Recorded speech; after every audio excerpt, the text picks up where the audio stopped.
Yes, this is exactly what it looks like. A giant nut butter cup that rivals anything you'd find in the candy aisle.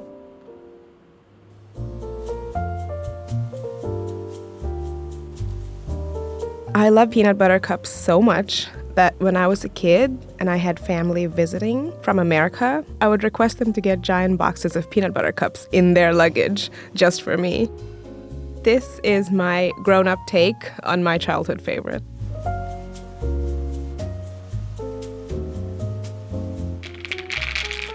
All nuts need to be roasted.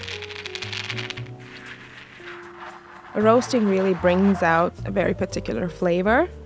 It kind of caramelizes from the inside out and it tastes toasty. It also changes the texture. Something that is soft and waxy suddenly becomes crunchy when you toast it. The pan I'm using here is a 9-inch fluted tart ring. We use this pan in professional pastry kitchens when we make delicate tarts and pies. The removable bottom makes it easy to just pop out. And of course, it looks exactly like a Reese's peanut butter cup. I'm using a blend of 2 chocolates here. One is slightly darker and the other is milk. This gives you the perfect balance of sweetness and texture. With just dark chocolate, it was overpowering. It was too strong, it drowned out the filling, and it also cracked because dark chocolate has a high percentage of cocoa solids.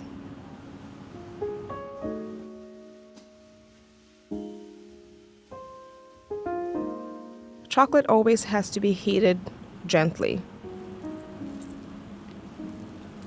You can use the microwave or you can use a double boiler. Make sure that the bottom of the bowl isn't touching the water in the pan.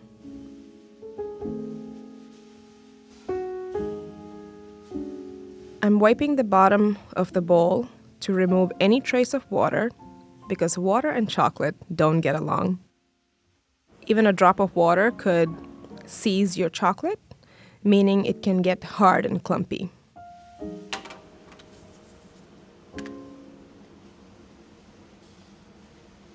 Take your time, be gentle.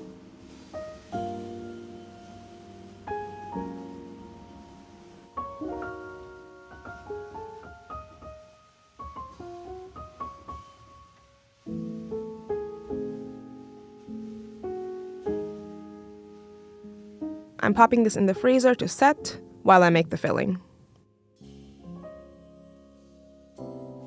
The hazelnuts are done roasting. They look evenly golden brown and they smell buttery and faintly floral. I'm transferring the hazelnuts to the food processor, adding a bit of salt, quite a lot of salt actually.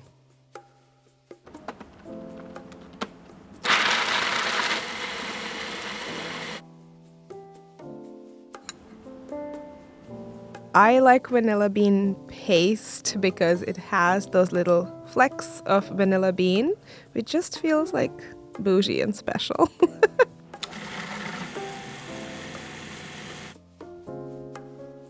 Powdered sugar is going to sweeten the filling,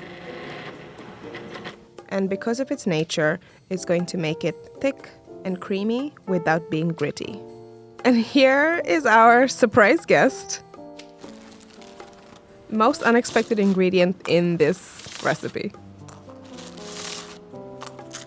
Crushed ice cream cones are my accessible and achievable replacement for fouilletine.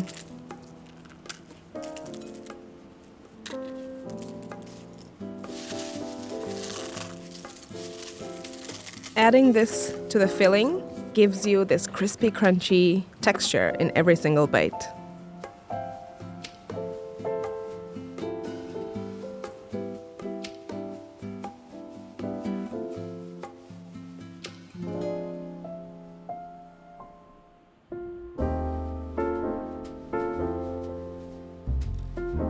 The filling is ready, and now it's time to put everything together. The chocolate shell should now be firm and fully set up.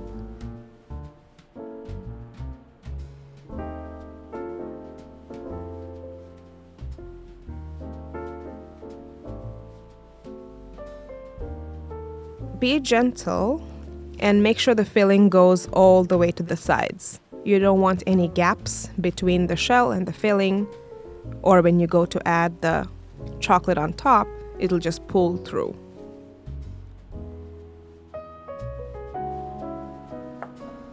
Now for the top part of the shell, spooning on the chocolate left over from before.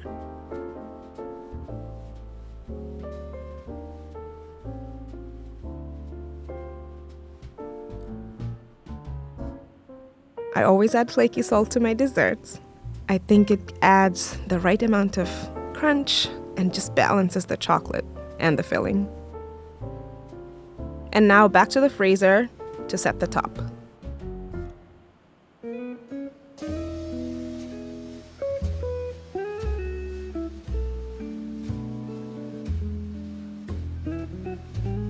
And thanks to all the prep we did, it's going to come right out.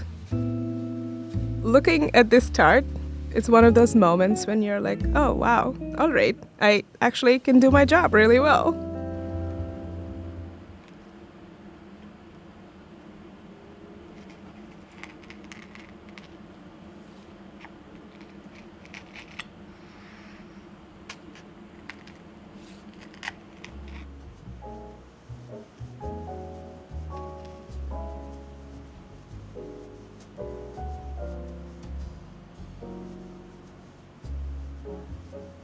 Just look at that ratio of filling to chocolate.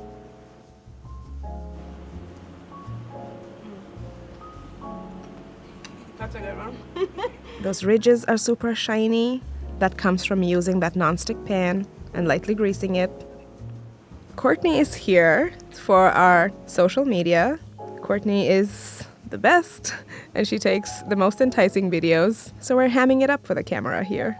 This was one of my favorite recipes to develop, so I hope you try it. You can find the recipe over on bonappetit.com.